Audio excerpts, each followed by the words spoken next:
As a speech-language pathologist, many clients come to me with questions about how they can change their voice to have more presence and more influence in the workplace. I love these questions.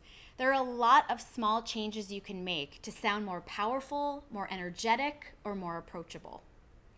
But for all the questions I get about how can I change my voice, I get an equal number of questions regarding authenticity.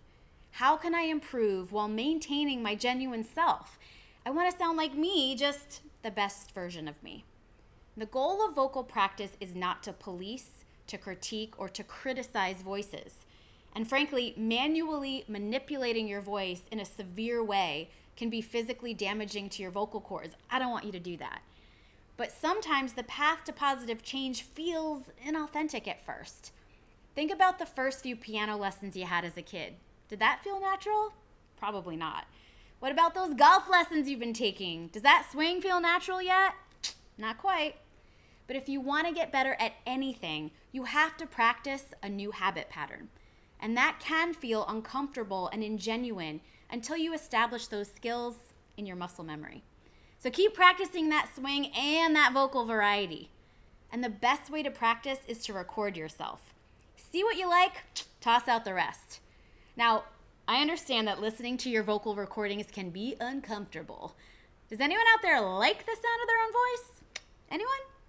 I didn't think so.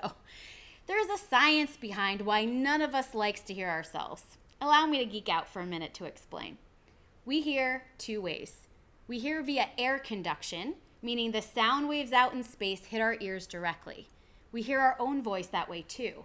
But we also hear our own voice via bone conduction, meaning the tiny bones in our ears and our skull are literally vibrating inside our own heads when we speak. When we play back a recording, we're no longer hearing via bone conduction, we're only hearing via air conduction, and that makes our voice sound unfamiliar. Try not to be overly critical of your own voice when you're practicing. I promise it never sounds as bad to others as it sounds to you. Most importantly, have fun with vocal exercises. Over time, as you continue to practice, you'll start to feel more confident in your ability to influence using your voice, your unique, authentic voice.